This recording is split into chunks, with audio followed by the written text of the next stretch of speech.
The Gnome and I. The ghost of the old pop song mesmerizes the spent possibilities. What is the past, the present, and the future? Heart, mind of the higher dimension. The world is as we think it, even before it begun. Yes, I am living in the past, the present, and the future, where the adolescent girl swallows a viral snot, where the mathematical answers to my very question is not, where I believe I heard a young boy crying, where I spend my time being brave and trying, where I can't remember, I can never see what it is I left behind, and for the life of me, I don't know what to do. Brother, can you spare a dime? Can you help me make it through? Edgar Casey's vision trapped in the brittle celluloid, Jack Kerouac swimming in his crucifix across the bleached floors inside St. Anthony's shroud. The gypsy girl devours a vomiting tabloid, and she reads the cards, dancing around the coming mushroom cloud, her eyes green and speckled brown. Johnny Cass in Joseph's psychedelic raincoat, his stoic halo breaks into a frown as he falls out of Folsom Prison Blue. Bob Dylan holding Robert Johnson's guitar momentarily smiles in a different shade of taboo. Rasputin drinking vodka all the dying livelong day, over 100,000 miles over and over and over again. I don't know what else to say, but I keep slipping on these blood-drenched tiles, waiting on Chinese machine gun ripping and leaving behind a billion human piles. Haiku? Haiku who? Haiku you. Ezra Pound is on the Axis radio again. T.S. Eliot, fearful and shaking. Friedrich Nietzsche proclaims an ode to original sin, and that one only gets what he has taken. Didn't I tell you that this game you cannot win? Don't you know how my heart is breaking, and that the golem is coming from the ground? Haven't you figured out that I can't be faking? I always thought it you'd be keeping. Didn't you know my heart is beating? Can't you hear its murmuring sound to a rhythm that is drumming backward, and that the days are here and winding down? I see faces everywhere. The wall spackle winks at me on the restroom wall about town, and where the tissue dispenser was ripped off the stall, leaving 2 screw holes at her eyes, and under these a gash for a mouth, half smiling with pipe hole corner. A suds bubble in a crowd of its peers frowns back at me as if to say it's all been done before.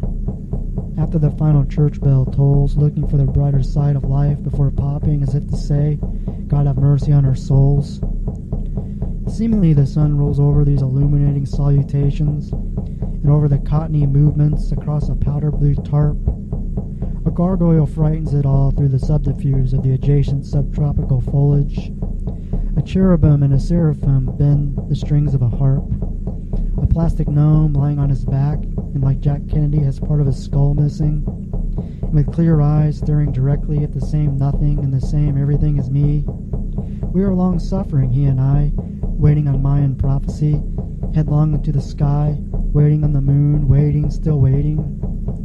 The humanists try to solve spiritual puzzles with rhetorical action, which is not action at all, but moral relative insolution. Oh, but a poet am I, and the gnome and the gargoyle in our sky, somewhere we know how not to multiply. The abortionist climbs into his Bentley and motors away from the office after another day, leaving an assortment of tiny chalk lines, forensic offerings to his pantheon of infidelity, lonesome self-denial, and house in the Hamptons. And I humbly bow my head and pray that God shall untangle this day as I stretch on this material rack, tangled in Iron Maiden of black, but praying just the same, be though as it may. And rightfully I join the gnome in meditation, and the gargoyle frightens the dwelling spirits, and my breath winds down, and the whole clown begins to frown, as a firewall in between everything leaves the ground. Each fallen sparrow outsmarts the gull, my bloated ego implodes, unscrewing the top of my skull. How the gargoyle with medieval angst and gore has seen it all, you've seen it all before. A young woman beautifully glides by in the ceremonial superficiality of not a care, the unbelievability of her unblemished hair.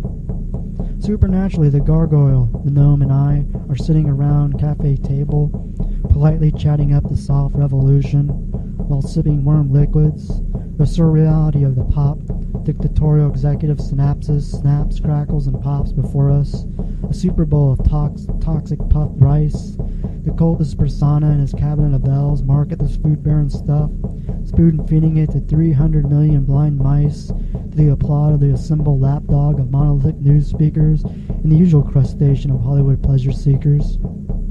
Me, I've always been in this sort of suspended dimension where the nightingales and the bards are armed with holy psalms, and the ever-loving I Am facelessly speaks through the bleeding bride, and all the world's instrumentation makes no sense. And so I, a stranger in a strange land, and everyone and everything looks to me as mad, in the cumulative insurmountable assembly of every single noun and pronoun verve at me in a humiliating cascade, falling down from the watchtower, and vitamin-choking hatred. And it is here finally I learned to love, at my back hell's iron gates, and just before me the narrow road, where the prince and the dove whisper at every detour that God is great and God is good, and in calm adoration I ask if I should die before I wake. When I was a little boy, and you were a little girl, I'd see you on the playground. I'd see you walking home after school. I'd see you all around, when I was a little boy, and you were a little girl. When I was a big boy, and you were a big girl, I'd see you in the school's halls. I'd kiss you through your bedroom window. I'd talk to you in the shopping malls, when I was a big boy, and you were a big girl. When I was no longer a boy, and you're no longer a girl, I saw you in your wedding gown. I saw you and our little boy playing on the ground. I held on to you as long as I could, when I was no longer a boy, and you're no longer a girl. Unannounced to me, the gargoyle and the gnome return to their rightful place in the garden, and again I'm alone and fighting gravity, and losing every battle to win the war. Against every plentiful shock troop, goose-stepping from molecular principality. Use my gifts within me to float, to see. In these transgressions, the dark hole of hurt, which stretches far and wide, where the stony satellite's enlightenment won't reside, where I can't shake this boxcar, can't jump off this ride, where the mayor walks the streets in a gown, and the elders mix their cement with an ancient Kakina mound, and they're fixing all the corners, they're making them round.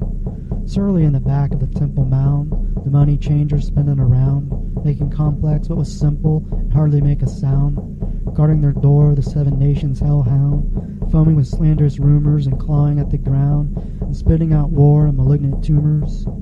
Suffer the little children, Madam George, genuflex, and ask the elders for a light. How smoky that she whispers, only might makes right. And the multitudes of gulls and bombardiers float above the rain in frozen tears, and light shoots out of my sockets upon the imps with ringing ears, and all the lonely patrons who never sees, never hears. And I know I've strayed all these days and lonely years, making it right in my mind but never in my heart, not knowing if it will ever end and if it'll ever start. The American president and the other Nazi and the rest of the insolvent musketeers focus on their game of Yahtzee, their lobbyists holding dictionaries and whispering in their ears, and the rest of the Politburo dangle in the rears, and the rockets' red glare and the bombs bursting in air.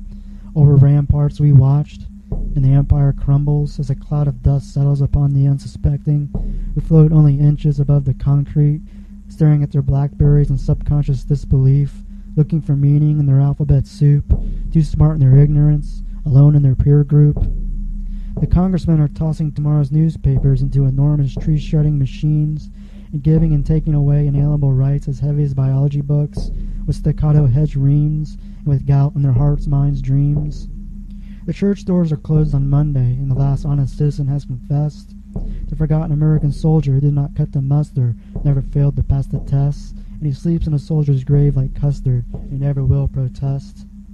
The despots devour the desperados in a specific title pang. The pain stabs everywhere, that old familiar game. The solitary broom sweeps over nothing in vain, a spell of rusty tracks that never had a train. And I all alone, in the gnome, in the garden, in the collective appliance, in the gargoyle of stone, and all that lies beyond science, and no place to call a home. The totality of the cosmos, the depths of my heart, Sometimes I feel the love in me has almost been snuffed out, and the stars only show indifference in the hour of my greatest anguish. Any expression of my deepest, most heartfelt breath run into unregistered waves with the bent energy of my lost love, and it takes my breath away to have thought it couldn't happen here.